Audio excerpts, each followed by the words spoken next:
Les pilotes de la Seconde Guerre mondiale affrontaient une réalité terrifiante. Les nouveaux pilotes d'avions d'attaque IL-2 sur le front de l'Est ne survivaient qu'à quelques vols de combat avant d'être abattus, avec des cockpits se transformant en pièges de mort enflammés en quelques secondes. Beaucoup préféraient l'horreur du feu à être capturés vivants. Qu'est-ce qui poussait ces jeunes hommes à continuer? Pendant la Seconde Guerre mondiale, le ciel est devenu un nouveau champ de bataille où des chevaliers des nuages s'affrontaient dans leurs machines volantes. Les pilotes représentaient l'élite des forces aériennes de tous les bords et aux yeux du public, ils incarnaient l'héroïsme et l'aventure. Dès le début de la guerre, la propagande de tous les pays créait des images de pilotes de chasse intrépides abattant des avions ennemis ou de courageux commandants de bombardiers traversant la nuit vers leurs cibles. Cependant, la réalité de la vie quotidienne des pilotes était bien plus complexe et difficile que ce que les affiches et les magazines représentaient. Dans cette vidéo, vous découvrirez ce qu'était réellement la vie d'un pilote durant la Seconde Guerre mondiale, des entraînements exigeants et du service difficile sur les terrains aériens de première ligne au moment de pure terreur et d'euphorie dans les nuages. Nous vivrons ensemble des moments de tension dans le cockpit, des décisions difficiles face à l'ennemi, ainsi que la routine quotidienne et les préoccupations des jeunes hommes et parfois des femmes qui confiaient leur vie aux ailes de leur appareil. La Seconde Guerre mondiale a impliqué des milliers d'aviateurs venant de tous les coins du monde dans des combats aériens, des Américains, des Britanniques et des Soviétiques aux Allemands, aux Italiens et aux Japonais. Des pilotes de pays occupés ont également rejoint les rangs des forces aériennes alliées, comme les Polonais et les Tchèques, qui souhaitaient se battre pour la libération de leur patrie. Dans les minutes suivantes, nous examinerons leurs expériences communes et leurs destins différents. Dans un instant, nous révélerons comment l'entraînement des pilotes fonctionnait dans différentes armées et ce qu'un candidat aux ailes de pilote devait maîtriser avant même de s'asseoir dans le cockpit d'un avion de combat.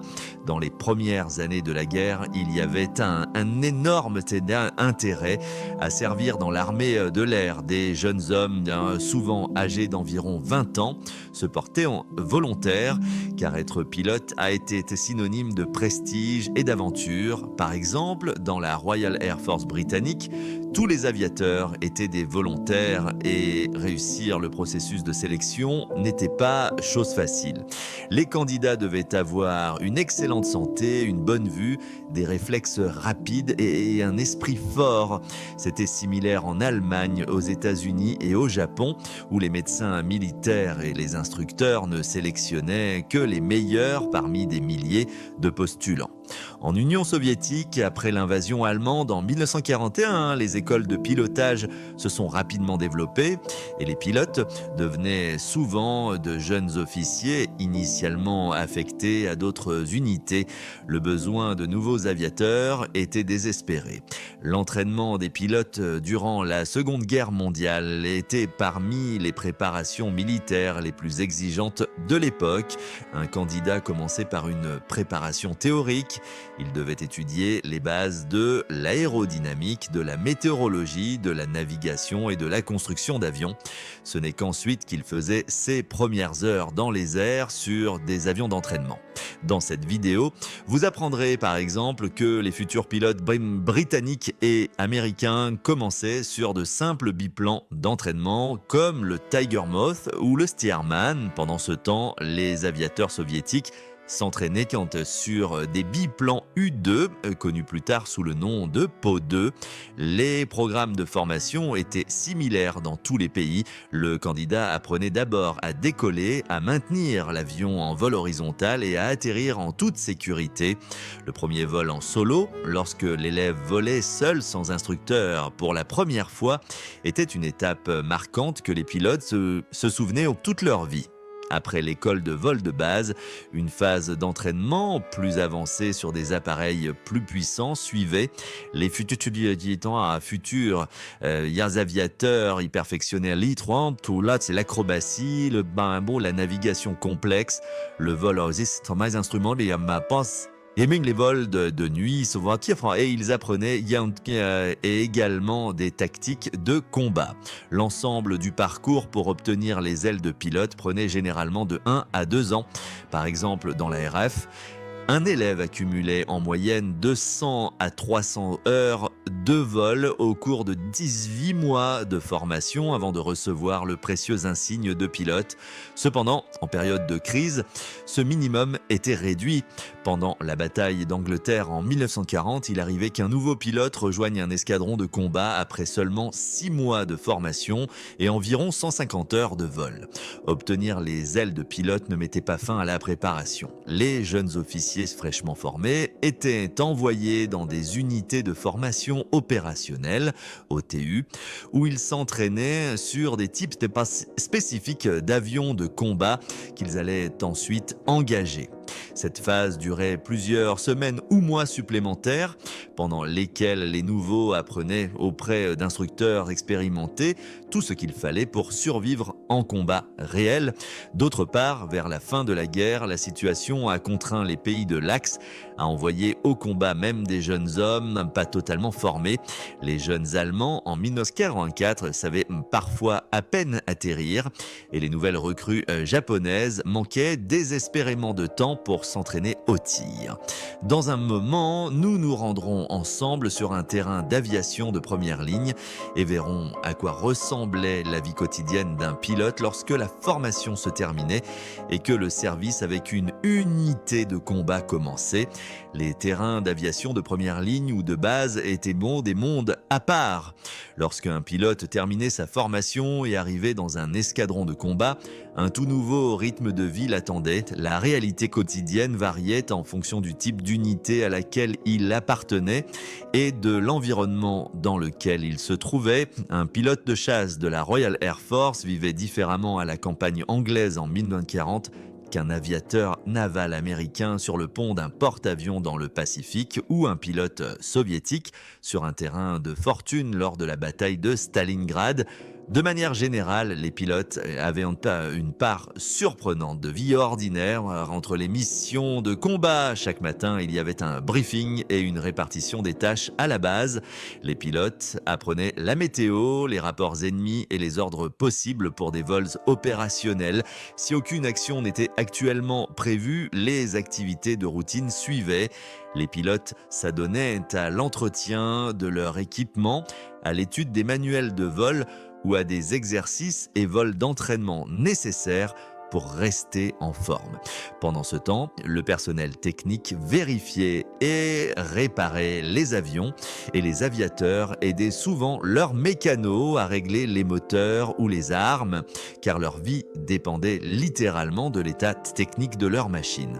Par exemple, dans les unités de la Luftwaffe déployées dans le désert, il n'était pas rare de voir un as célèbre en combinaison de travail allongé sous le fuselage de son Messerschmitt en train d'assister des mécaniciens lors des réparations. En dehors des devoirs de vol, les jeunes aviateurs tentaient de chasser l'ennui et de maintenir le moral. Entre les missions opérationnelles, ils avaient diverses occasions de se reposer. Les plus tranquilles restaient dans leur quartier, lisaient, écrivaient des lettres chez eux ou rattrapaient leur sommeil. D'autre part, les types sociaux se dirigeaient vers la cantine des officiers pour prendre un verre ou jouer aux cartes. Ou si possible, ils se rendaient dans un pub de village voisin pour une bière. Les soirées cinéma directement sur la base étaient également populaires, ainsi que les concerts et les spectacles de divertissement organisés par des groupes militaires venus divertir les équipages. S'il y avait une chance, des bals étaient organisés et les pilotes appréciaient de danser avec des filles locales ou des membres des corps auxiliaires féminin, c'est-à-dire comme la célèbre WAF dans la RAF. Les pilotes ayant un congé plus long passaient naturellement du temps avec leur famille si la distance le permettait. Les étrangers servant en Grande-Bretagne ou en URSS se rendaient souvent dans de grandes villes comme Londres ou Moscou pour se détendre dans l'anonymat de la grande ville. Les conditions de logement et de nourriture variaient également selon les lieux. Les pilotes américains et britanniques avaient généralement des installations relativement confortables. Ils vivaient dans des baraquements en bois ou en briques sur le terrain, parfois même dans des maisons louées dans les villages voisins. Même la nourriture, bien que soumise au système de rationnement en temps de guerre, était assez substantielle à l'ouest. On se rappelle souvent des souvenirs d'aviateurs britanniques de fraiseux au bacon qui les attendaient comme un copieux petit déjeuner après leur retour d'une mission de bombardement nocturne. Un petit luxe qui offrait un sentiment de vie normale en plein milieu de la guerre. D'un autre côté, les unités déployées sur des îles éloignées du Pacifique souffraient de la chaleur tropicale, des insectes et souvent des pénuries de nourriture fraîche. Les pilotes japonais, vers la fin de la guerre, mouraient de faim avec toute l'armée. À propos du riz sec et des patates douces que le commandement leur attribuait, ils disaient plus tard qu'ils brûlaient plus d'énergie lors du décollage que ce qu'ils gagnaient de la maigre portion. Les pilotes soviétiques connaissaient des hivers cruels dans des conditions de terrain. Ils dormaient dans des abris en bois, chauffés par de petits poêles. Ils se réveillaient avec du givre ou l'huile de leur moteur d'avion gelait pendant la nuit, si bien que les mécaniciens devaient la réchauffer avec du feu sous le fuselage le matin avant que les machines soient capables de décoller. Pourtant, même dans ces conditions, des moments de confort et d'amitié étaient trouvés. Les aviateurs de diverses nations se souvenaient de la même manière que leur escadron était comme une famille. Dans les témoignages de pilotes américains, le terme « esprit de corps » apparaît souvent. Cela signifiait que les hommes se couvraient mutuellement non seulement dans les airs, mais restaient également unis au sol. Ils partageaient presque tout leur temps ensemble, ils se réjouissaient ensemble des succès et pleuraient les pertes. Lorsque l'un d'eux avait son anniversaire, des amis essayaient d'organiser une petite fête, peut-être juste avec un gâteau préparé à partir de rations d'urgence. D'un autre côté, chaque lit vide dans les quartiers ou chaque siège vide à la table de la salle à manger leur rappelait des pertes douloureuses. Des collègues qui plaisantaient encore autour d'un café le matin pouvaient manquer le soir. Ce cycle de vie et de mort à la base était une dure réalité quotidienne pour les pilotes de première ligne. Même sur des terrains d'aviation apparemment sûrs, il n'y avait pas de paix complète.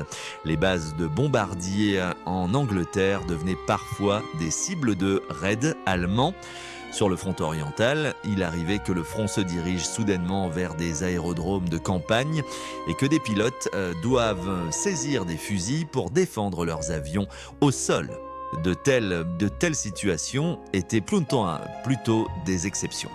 Le principal danger et l'objectif de leur travail les attendaient dans les airs. Dans un instant, nous allons monter dans le cockpit d'un avion de chasse et vivre des affrontements dramatiques face à face avec l'ennemi. Enfin, ce moment est arrivé. Alerte, ordre de décollage, il est temps de prendre l'air. Le pilote court vers son appareil, son cœur battant peut-être plus vite, mais en même temps, la concentration s'installe. Toute la formation et la routine mènent à ce moment, décoller et accomplir la mission. Qu'est-ce que le pilote a ressenti physiquement et mentalement à ce moment-là ? S'installer dans le cockpit étroit d'un avion de combat augmentait déjà l'adrénaline. L'espace autour était exigu, surtout dans un chasseur. Le pilote était attaché avec des harnais dans un siège pour parachute. Ses genoux touchaient presque le tableau de bord. Au-dessus de sa tête se trouvait la coupole en verre. De nombreux aviateurs décrivaient qu'aussitôt que la coupole se fermait et que le moteur rugissait, ils se retrouvaient dans leur propre petit monde. Le bruit du puissant moteur était assourdissant. La communication se faisait via des écouteurs dans le casque et un interphone. Les transmetteurs radio n'étaient alors pas aussi fiables qu'aujourd'hui. Le brouillard matinal sur l'Angleterre perturbait les signaux. Dans la jungle tropicale du Pacifique, l'humidité omniprésente endommageait l'électronique. Par conséquent, le pilote devait être préparé à une panne radio et se fier à des signaux de lumière, des gestes ou, en cas d'urgence, juste à son sens de l'orientation et à sa boussole. Le vol lui-même apportait un mélange d'émotions. Dans les premières 800 minutes après le décollage, lorsque l'avion prenait de l'altitude, le pilote voyait souvent une belle vue, une mer de nuages baignés de lumière du soleil, une paix et une beauté contrastant avec la connaissance que la guerre faisait rage en bas sur Terre.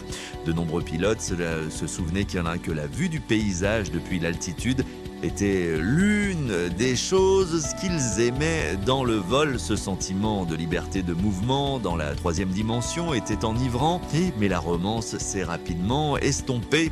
Dès que les premières voix d'avertissement sonnaient de la tour de contrôle ou du commandant, des chasseurs ennemis en approche, ou nous serons au-dessus de la cible dans 5 minutes, restez en alerte. À ce moment-là, l'estomac se crispait et tous les sens s'aiguisèrent. On dit, voler en conditions de combat représentait également une contrainte physique considérable. À haute altitude, il y avait du givre bien en dessous de zéro. Les cabines ne fermaient souvent pas hermétiquement et n'étaient pas chauffées. Les pilotes portaient donc des combinaisons de vol épaisses, des vestes en cuir, des sous-vêtements en laine et des gants. À des altitudes supérieures à 3000 à 4000 mètres, ils devaient mettre des masques à oxygène car l'air était trop raréfié. Parfois, une panne d'alimentation en oxygène pouvait provoquer des vertiges chez le pilote ou même une perte de conscience. S'il se réveillait à temps d'une hypoxie, il pouvait niveler le vol. Dans les pires cas, l'avion s'écrasait avec l'aviateur inconscient. Les pilotes de chasse subissaient des forces G extrêmes en combat aérien. Les virages serrés, les manœuvres d'évasion et les échappées en piqué signifiaient des multiplications de la gravité terrestre, appelées forces G, qui agissaient sur le corps. Le pilote sentait comment la force de la manœuvre le pressait dans son siège, le sang affluait loin de son cerveau. Son champ de vision se réduisait, le fameux voile gris précurseur de la perte de vision. Il devait alléger la manœuvre avant de s'évanouir tout en essayant de garder l'appareil sous contrôle. Ce n'était pas du tout facile. Contrôler l'avion nécessitait de l'habileté, de la force et de l'endurance. À l'époque où l'assistance électronique par puissance n'existait pas encore, le pilote devait pousser les gouvernes et le stick avec ses propres muscles contre une résistance aérodynamique énorme. Par exemple, lors des combats durant la bataille d'Angleterre, lorsque les Spitfires et les Messerschmitt se poursuivaient dans des virages serrés, les pilotes avaient littéralement les mains en acier à force de lutter constamment avec le stick et les pédales. Et leurs jambes devenaient molles comme des troncs sur les pédales de gouvernail. Malgré cela, beaucoup décrivaient qu'en combat, ils ne semblaient pas ressentir la peur, l'adrénaline faisait son effet et le pilote automatique des réactions apprises supprimait la panique. Nous étions nerveux, mais trop occupés pour avoir peur, se souvenait laconiquement un pilote américain du moment où son bombardier était d'abord mitraillé par le canon anti-aérien. Ce n'est qu'après l'atterrissage que les genoux des hommes tremblaient lorsqu'ils réalisaient combien ils étaient proches de la mort.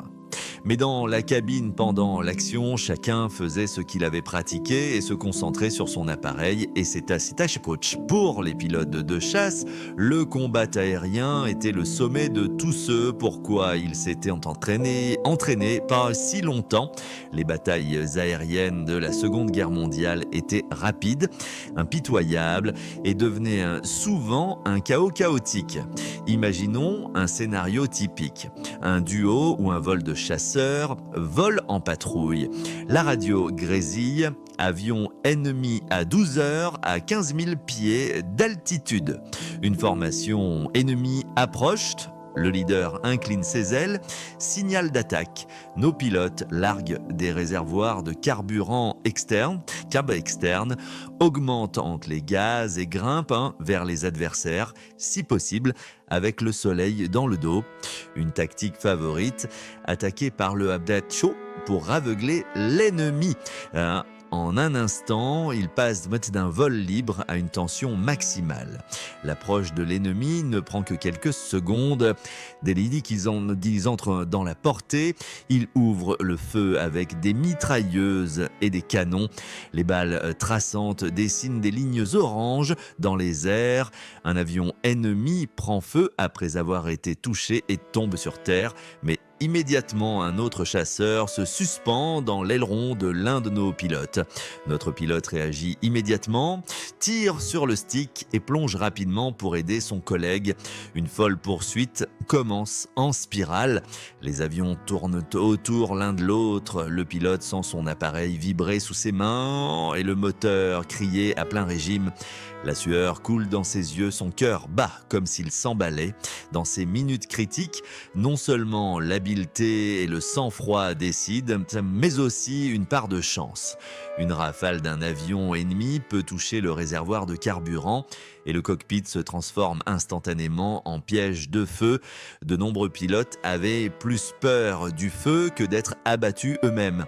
Le combat aérien était aussi souvent une bataille contre un ennemi invisible. Les pilotes expérimentés savaient comment utiliser l'élément de surprise, se cacher dans l'éblouissement du soleil ou surgir des nuages de manière inattendue d'en bas. Une seconde d'inattention pouvait être fatale. Comme disait la règle des chasseurs, celui qui repère l'adversaire en premier est déjà à mi-chemin de la victoire. Cela s'appliquait sur tous les fronts. Les pilotes américains dans le Pacifique devaient apprendre à repérer les agiles zéro japonais à temps en provenance du soleil.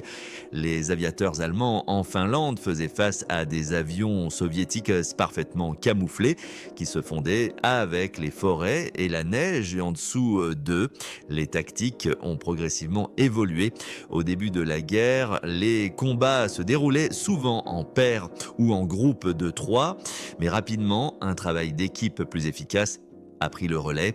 Les As allemands, déjà en Espagne, avaient introduit la fameuse formation des 4 doigts, des paires de pilotes se couvrant mutuellement, formant le vol. Ce système a également été adopté par les Britanniques et les Américains. Les pilotes ont découvert qu'il n'était pas sage de s'engager dans des actions solitaires risquées. Il était mieux de maintenir la formation et d'écouter les avertissements des camarades pilotes. Néanmoins, de nombreuses batailles se sont transformées en poursuites individuelles où les individus s'affrontaient, mentant là les capacités et parfois la chance décidée. Comme le dit un proverbe amer parmi les aviateurs, vous commencez avec un sac plein de chance et un sac vide d'expérience. Alors le truc est de remplir le sac d'expérience avant de vider le sac de chance. Seul un petit pourcentage de pilotes devenaient des ascrins avec 5 victoires ou plus. Plusieurs individus exceptionnels ont réalisé des chiffres incroyables. Par exemple, l'aviateur allemand Erich Hartmann pouvait se vanter de plus de 350 victoires. Cependant, ces cas étaient absolument rares. Dans un instant, nous allons révéler comment la majorité des pilotes s'en sortaient. Ils n'avaient peut-être même pas un seul abattage confirmé à leur actif et leur objectif quotidien était principalement d'accomplir la mission et de survivre en bonne santé. Dans un combat acharné, ils ne voyaient souvent même pas s'ils avaient touché l'opposant, car ils devaient déjà se défendre contre une autre attaque. Parmi les combattants, il existait aussi une règle chevaleresque non écrite. Ne pas tirer sur un pilote qui s'est éjecté en parachute et ne pas attaquer un adversaire qui tente clairement un atterrissage d'urgence. Tout le monde ne suivait pas cela, surtout sur le front oriental et dans le Pacifique. Une plus grande fureur régnait et de nombreux ennemis s'éliminaient sans pitié, sans chance de miséricorde. Néanmoins, les souvenirs décrivent également des manifestations de respect. Par exemple, certains aviateurs allemands saluaient un adversaire qu'ils avaient abattu et qu'ils voyaient en qualité l'avion en parachute. Dans de tels moments, la prise de conscience démontrait qu'en dépit de se battre jusqu'à la mort, ils partageaient la même profession dangereuse et que demain, eux-mêmes pourraient tomber. Si un pilote de chasse était touché au combat, un moment critique arrivait. L'avion pouvait se transformer en épave enflammée en quelques secondes. Lorsque le moteur commençait à brûler ou que l'avion devenait ingérable, il ne restait qu'une seule chance, abandonner l'appareil. Les pilotes étaient formés pour une évacuation ultra rapide de la cabine, déchirer les terrains à la coupole, des fois des fois faire les sangles, sauter et espérer mais que la queue de l'avion ou des débris ne les frappe pas lors de la chute. Le parachute était leur salut, mais l'ouvrir à temps nécessitait un esprit lucide. L'aviateur comptait plusieurs secondes en chute libre et ensuite tirait sur la corde. Le choc rapide de l'ouverture de la coupole était ensuite remplacé par le balancement pendulaire et un calme soudain sous le parachute, accompagné cependant de l'incertitude quant à l'endroit où il allait atterrir. Encore une fois, cela dépendait du lieu de la bataille. Un pilote allemand abattu au-dessus de l'Angleterre se retrouvait en captivité où un reste relativement sûr de la guerre l'attendait dans un camp de prisonniers britanniques. Un pilote britannique ou américain qui descendait en parachute au-dessus du territoire allemand se retrouvait également en captivité s'il avait de la chance. La Luftwaffe avait établi des camps spéciaux pour les aviateurs capturés, les soi-disant Stalag Luft. Dans l'un d'eux, la célèbre grande évasion connue grâce à film a eu lieu. Un pilote soviétique abattu sur un territoire occupé faisait face à un destin encore plus terrible. Les nazis traitaient les prisonniers soviétiques inhumainement et les chances de survivre en captivité étaient minimes. Et un pilote japonais dans le Pacifique, s'il ne brûlait pas avec son avion, tombait souvent dans l'océan et se perdait en mer ouverte. La culture japonaise considérait également la reddition comme la plus grande honte, donc un minimum d'aviateurs japonais rentraient chez eux de captivité. La plupart combattaient jusqu'à la fin amère. Les batailles aériennes constituaient donc seulement un côté de la pièce de la guerre aérienne. L'autre côté était constitué par de longues et épuisantes missions de bombardement où le courage des pilotes et de leurs équipages se manifestait d'une manière légèrement différente. Ils devaient endurer des vols de plusieurs heures sous le feu des canons anti-aériens et les attaques des chasseurs, maintenir leur appareil sur le cap et ramener leurs bombardiers et leurs camarades en toute sécurité sur leur terre. Dans un instant, nous allons donc nous installer dans la cabine d'un bombardier quadrimoteur et essayer d'imaginer ce que la vie d'un pilote et de son équipage impliquait durant des raids stratégiques. Le rôle d'un pilote de bombardier différait considérablement de la vie d'un as de chasse, mais n'était pas moins exigeant. Les pilotes de bombardiers lourds commandaient des équipages nombreux et volaient pendant de longues heures sur d'énormes machines quadrimoteurs au-dessus du territoire ennemi. Avant chaque vol de ce type, un briefing détaillé avait lieu. Dans le froid de l'aube matinale, les équipages des Lancaster se rassemblaient dans les bases de la RAF britannique dans la salle des opérations autour d'une grande carte de l'Europe. Un officier révélait lentement la cible de l'opération du jour, suivant la ligne rouge à travers la moitié de la carte. Beaucoup commençaient à transpirer froidement en comprenant qu'ils allaient voler profondément au-dessus de l'Allemagne, peut-être jusqu'à Berlin. De même, dans le Pacifique, Les pilotes B-29 américains se penchaient sur des cartes du Japon et écoutaient les plans d'attaque sur Tokyo. L'atmosphère avant le décollage épaississait alors que les détails de la route, de l'altitude de vol, de la défense ennemie attendue, des signaux de communication radio et du point de rencontre en mer en cas d'atterrissage d'urgence étaient discutés. Plus d'un jeune pilote ressentait à ces moments-là une contraction intérieure due à la peur de l'inconnu. L'embarquement se faisait dans l'obscurité ou à l'aube. Le pilote de bombardier, avant d'embarquer, faisait le tour de son appareil lors de l'inspection pré-vol. Sa forteresse était un énorme colosse en métal chargé de jusqu'à 6 tonnes de bombes. À bord, un équipage de 5, 7 ou même 10 hommes l'attendait. Copilote pour les Américains, navigateurs, bombardiers, radio et plusieurs tireurs dans des tourelles rotatives. Chacun devait se faufiler à l'intérieur de l'appareil et prendre son poste. Le pilote grimpait à son siège dans le nésé en verre, mettait son casque en cuir avec des écouteurs et un microphone. Tour, ici est le leader rouge, nous sommes prêts pour le décollage. Une lumière verte clignotait au sol et dès la réponse, 3 venait de la tour de contrôle. Piste dégagée, vous êtes autorisés à décoller. Les moteurs, un par un, tous sautaient et démarraient. Ils faisaient vibrer l'ensemble de la cellule. L'appareil commençait à se déplacer. En quelques minutes, une aile entière de bombardiers s'élevait dans le ciel. Des centaines d'avions grimpaient en cercle pour se former en formation.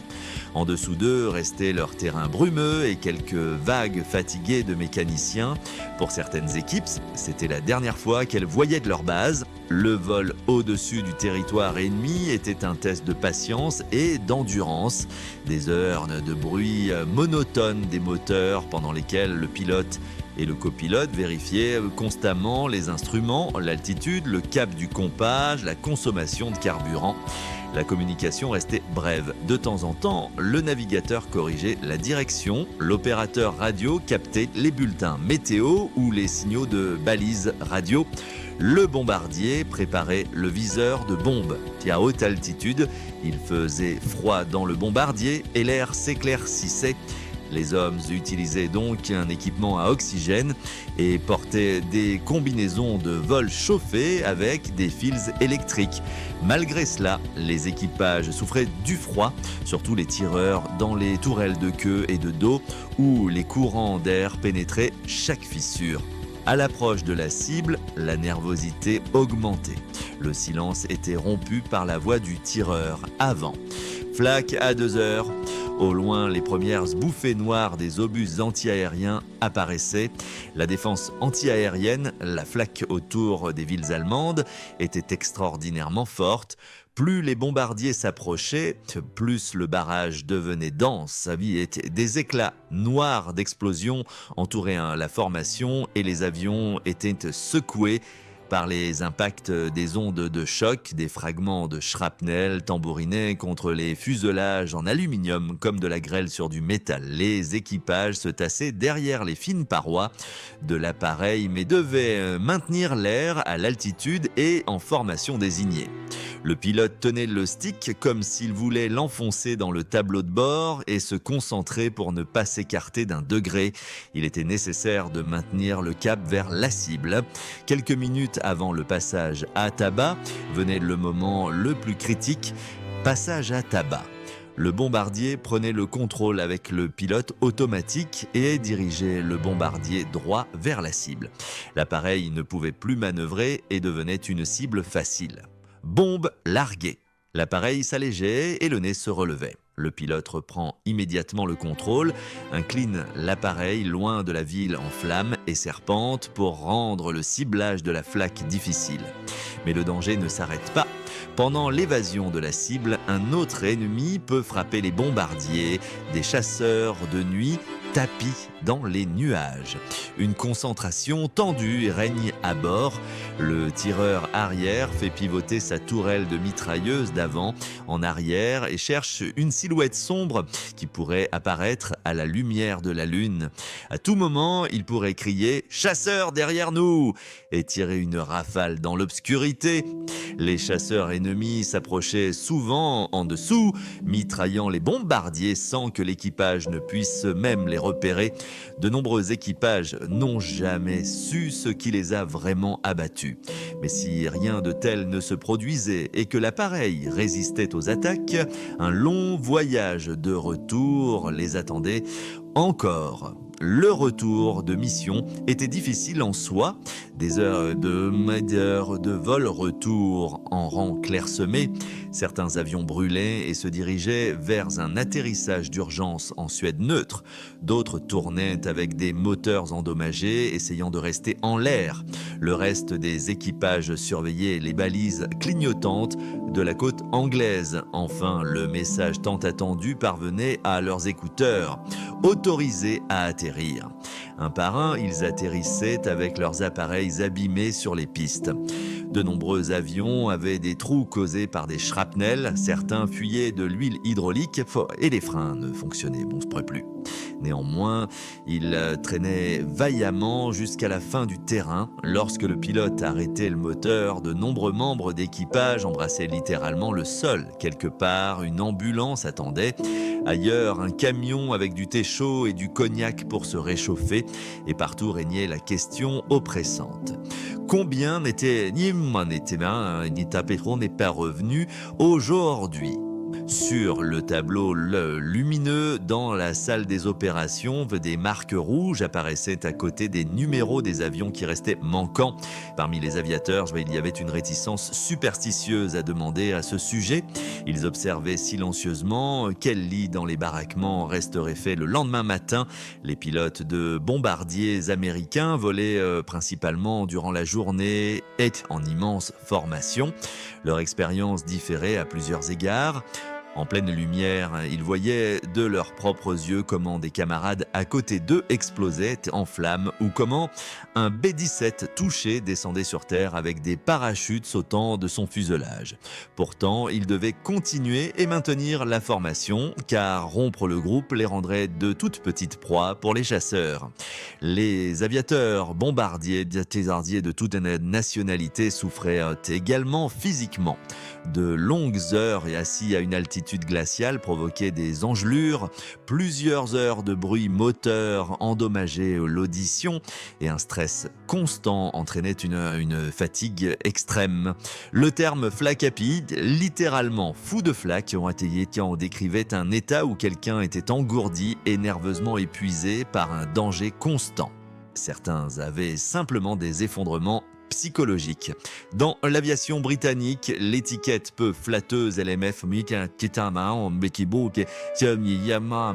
de fibre morale était utilisée pour ceux qui ne pouvaient plus voler.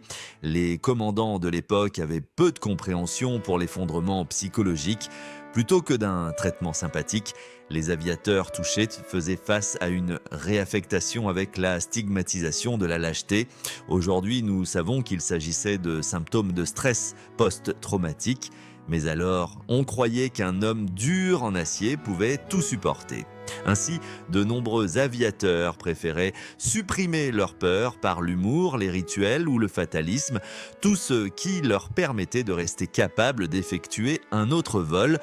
Un chapitre complètement spécial était constitué par les attaques suicides des pilotes kamikazes japonais à la fin de la guerre, de jeunes aviateurs, souvent avec une formation minimale, étaient questionnés pour des missions à sens unique ayant pour but de heurter les navires ennemis et de mourir dans le processus.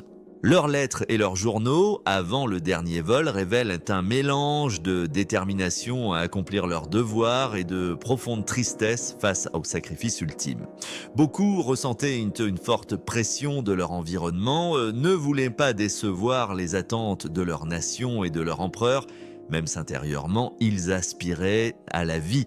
Ces missions désespérées révélaient une forme extrême de fanatisme et d'autodestruction en temps de guerre. Le combat aérien était donc extrêmement dangereux. Statistiquement parlant, les chances de survie à long terme étaient faibles. Par exemple, le commandement de bombardement de la RAF britannique a perdu presque la moitié de ses hommes. Sur 125 000 aviateurs, environ 5 000 sont tombés. Et la 8e force aérienne américaine a perdu environ 26 000 personnels. Les forces aériennes soviétiques et allemandes comptaient leurs pilotes tombés par dizaines de milliers. Pour certaines catégories, les pertes étaient tout simplement écrasantes.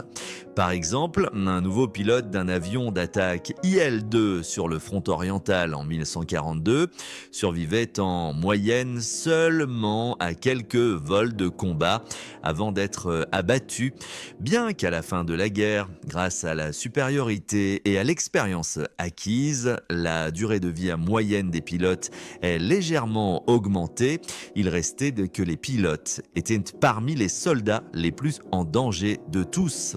Les Alliés ont tenté d'alléger la pression psychologique avec un système de rotation.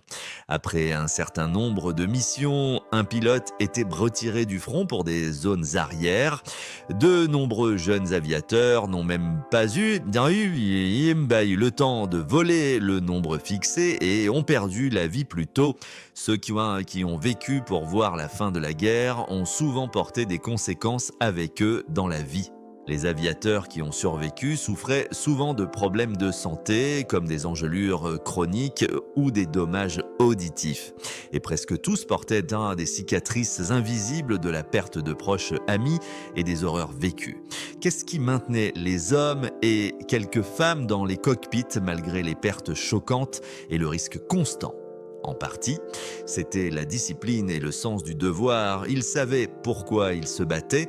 Les Alliés défendaient leur maison et voulaient vaincre la tyrannie. Les Soviétiques combattaient pour la mère Russie et la survie nationale. Les Allemands et les Japonais croyaient en leurs idéologies et servaient leurs empires croyant remplir une mission supérieure.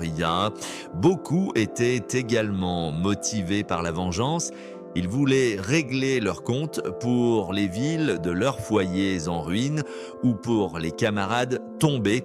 Mais dans les moments critiques face à la mort, les idéologies passaient au second plan et des liens humains fondamentaux prenaient le dessus. Les pilotes poursuivaient leur mission principalement à cause de leurs camarades pilotes. Ils ne voulaient pas décevoir leur escadron. Ils savaient que d'autres dépendaient d'eux. La camaraderie était essentielle. Comme on le dit, dans l'aviation, chacun se battait pour tous et tous pour un. La peur était omniprésente, mais il était nécessaire d'apprendre à vivre avec. Le courage était donc compris non comme l'absence de peur, mais comme la capacité d'agir malgré celle-ci. L'entraînement et la routine aidaient en cela. Les pilotes décrivaient souvent qu'en combat, ils agissaient en pilote automatique, faisaient ce qu'ils avaient pratiqué 100 fois et cela supprimait la panique. Mais après l'atterrissage, ils s'effondraient parfois en larmes ou tremblaient, mais dans les airs, ils fonctionnaient comme des machines. Un autre outil pour maintenir le moral était l'humour et la perspective. L'humour noir faisait partie de la routine quotidienne des aviateurs. Un camarade tombé était décrit par des euphémismes comme « acheter la ferme », tomber et profitant désormais de son propre petit terrain, où il disait que la personne était allée à Matkov, un aérodrome fictif d'où personne n'était revenu.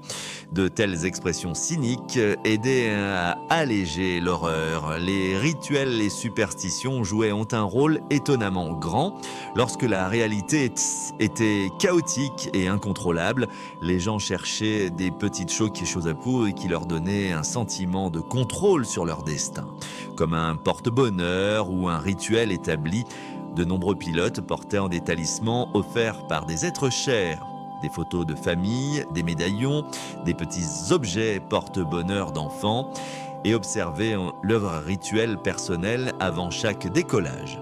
Des superstitions collectives existaient aussi. Par exemple, une histoire circulait sur une blonde séduisante, des serveuses de bar dont les prétendants parmi les aviateurs n'avaient soi-disant cessé de prendre la hache, tombaient au combat. Les équipages croyaient que sortir avec elle apportait de la malchance à l'ensemble de l'équipage et préférait ne pas prendre de risques. Le commandement tolérant discrètement de tels mythes bizarres, s'il contribuait à maintenir le moral. Peu de gens pouvaient supporter une pression de combat sans fin, sans conséquence. Certains aviateurs, après un certain temps, développaient une fatigue de combat et devaient être retirés des actions opérationnelles. Les armées de l'époque avaient peu de compréhension pour l'épuisement psychologique. De tels aviateurs étaient souvent considérés comme des maillons faibles ou des lâches et faisaient face à des punitions ou à une honte plutôt qu'à de la compréhension. Néanmoins, la plupart des pilotes de combat ont continué à voler jusqu'à la fin de la guerre, souvent grâce à cette collectivité soudée. Au sein des unités, un immense soutien mutuel fonctionnait. Lorsque quelqu'un traversait une crise, les camarades couvraient ses arrières et l'aidaient empêté à reprendre l'avion jusqu'à ce qu'il s'effondre complètement. Les thérapies éprouvées comprenaient également des choses d'ordinaire: se faire couper les cheveux, bien manger, écrire une lettre à la maison, parler avec un aumônier, tout ce qui restaurait un sentiment de normalité. Une forte identité et une fierté se développaient également chez les pilotes. Ils avaient de la fierté pour leur unité, leur appareil et leur insigne. Ils aimaient porter des vestes en cuir décorées des symboles de l'escadron. Le nez de leur bombardier était souvent décoré de photos de pin-up ou de personnages de bandes dessinées servant de mascotte porte-bonheur. Ces détails augmentaient l'esprit de combat. Une personne défendait son appareil personnel comme son sol natal. Si son appareil était détruit ou déclaré hors service, le pilote le prenait souvent très émotionnellement comme la perte d'un ami proche. Malgré la cruauté de la guerre, l'humanité ne disparaissait pas complètement. En plus des petites manifestations de respect déjà mentionnées, des actes inattendus de bravoure apparaissaient parfois. Par exemple, un pilote de chasse allemand, après un combat réussi, escortait un bombardier américain endommagé au-dessus de la mer et lui faisait un salut d'adieu au lieu de l'achever. De tels moments d'humanité étaient extrêmement rares dans un conflit par ailleurs impitoyable. Vers la fin de la guerre, de nombreux pilotes en avaient entassé de se battre.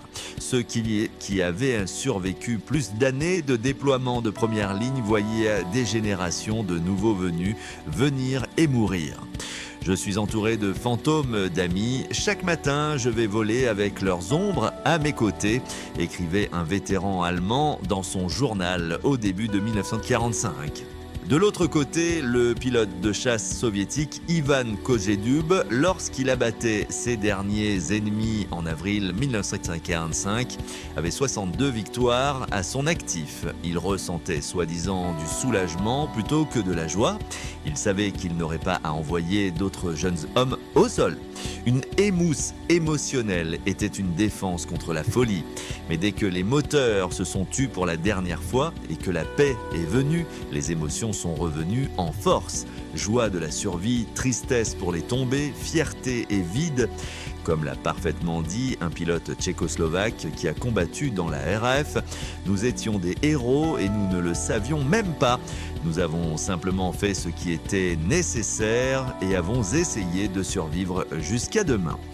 Aujourd'hui, plus de 80 ans plus tard, nous pouvons admirer le courage et la détermination des pilotes de la Seconde Guerre mondiale. Leurs expériences restent préservées dans des mémoires, des journaux et des récits, et nous en tirons encore des leçons car l'histoire du combat aérien nous enseigne à quel point les innovations techniques devenaient rapidement des armes décisives et combien le facteur humain était crucial derrière le stick. Les pilotes de chasse modernes volent désormais dans des avions supersoniques chargés d'électronique ou pilotent même des drones sans pilote depuis la sécurité des bases.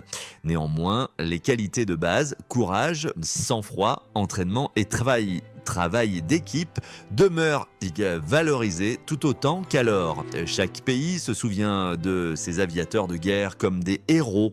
Leurs histoires continuent d'inspirer de nouvelles générations et de montrer à quel point des personnes ordinaires peuvent être extraordinaires lorsque le destin les place devant des défis extrêmes. Le courage ne signifie pas l'absence de peur, mais agir malgré elle. Et c'est exactement ce que les pilotes, pendant la Seconde Guerre mondiale, faisaient jour après jour. Il est bon de le réaliser, même aujourd'hui, même maintenant. Nous avons besoin de courage et de travail d'équipe face aux obstacles, même si, heureusement, nous ne nous battons plus dans des cockpits sur l'Europe ou le Pacifique. Merci d'avoir regardé cette vidéo jusqu'à la fin. Si vous l'avez aimé, merci de lui donner un like et de la partager avec vos amis pour que d'autres puissent aussi apprendre ces destins. J'apprécierai également votre commentaire ou votre observation. Encore une fois, merci de votre attention et j'ai hâte de vous voir dans la prochaine vidéo. Au revoir.